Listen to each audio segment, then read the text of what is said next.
ટીવી9 પર આપનું સ્વાગત છે। હું છું હાર્દિક મોદી। 10 સુધીની શરૂઆત કરીશું। ડ્રગ્સ કેસમાં જે પ્રકારે ઈડીએ મોટી કાર્યવાહી કરી છે, અમદાવાદમાં તપાસ કરવામાં આવી અને અમદાવાદની જે એક પેઢીનો મોટો ખુલાસો થયો છે। આખા નેટવર્કની વાત કરીએ, ઇન્ડો મ્યાનમાર બોર્ડરમાં ડ્રગ્સ નેટવર્કની ઈડીની તપાસમાં ખુલાસો થયો। મિઝોરમથી સ્મગલિંગ લિંક દેશના રાજ્યો સુધી પથરાયેલી હોવાનો ખુલાસો થયો। ઈડીએ ડ્રગ્સ નેટવર્કમાં 21 જેટલા શંકાસ્પદ બેંક એકાઉન્ટ ફ્રીઝ કર્યા। મિઝોરમ પોલીસની તપાસમાં ગુજરાતની પેઢીની સંડોવણીનો ઘટસ્ફોટ। ક્રિશિવ એન્ટરપ્રાઇઝ ફોર્મની સંડોવણી સામે આવતા જ તપાસ હાથ ધરવામાં આવી। ક્રિશિવ એન્ટરપ્રાઇઝ દ્વારા માદક પદાર્થો સપ્લાય કર્યાનો ખુલાસો છે।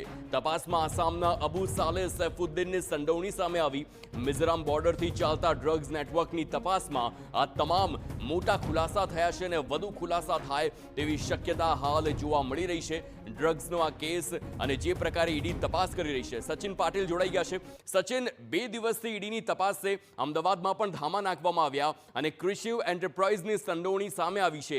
કયા પ્રકારની સંડોવણી છે, વધુ શું ખુલાસા થઈ રહ્યા છે? હાર્દિક, જે પ્રકારે આપણે જોઈ રહ્યા છીએ કે એક તરફ દરિયાઈ સીમાથી તો બીજી તરફ જે મિઝોરમ બોર્ડર જે છે મ્યાનમાર ઇન્ડિયા મ્યાનમાર બોર્ડર ઉપર, ત્યારે ત્યાંથી પણ આ જે ડ્રગ્સ નેટવર્ક છે એનો ખુલાસો સામે આવ્યો છે અને જે પ્રકારે આખી નેક્સસ આખી સિન્ડિકેટ કામ કરી રહી છે, ત્યારે એને જોતા ઈડીએ જે તપાસ છે તપાસનો દોર શરૂ કર્યો અને જેમાં 21 જેટલા શંકાસ્પદ એકાઉન્ટ પણ ફ્રીઝ કર્યા છે।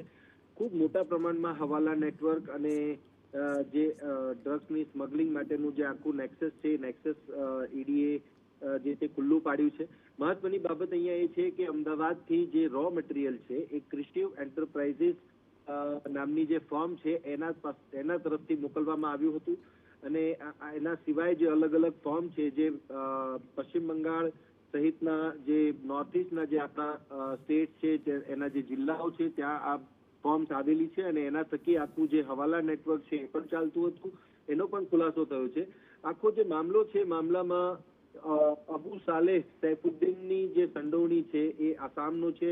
એની સાથે અન્ય 2 વ્યક્તિઓ પણ સામેલ છે, જે લોકો પણ આ હવાલા નેટવર્કમાં સામેલ છે।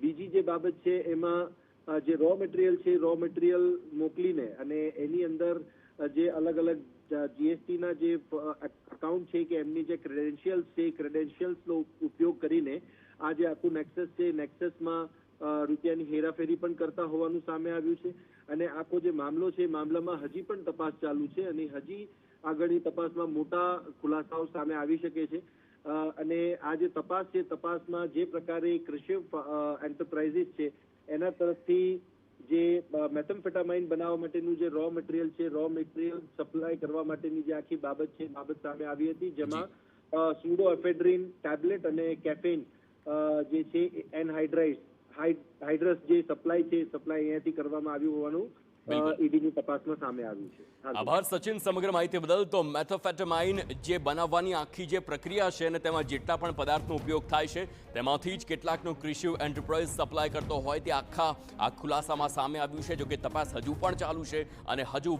મોટા ઘટસ્ફોટ થઈ શકે તેવી પૂરેપૂરી શક્યતા।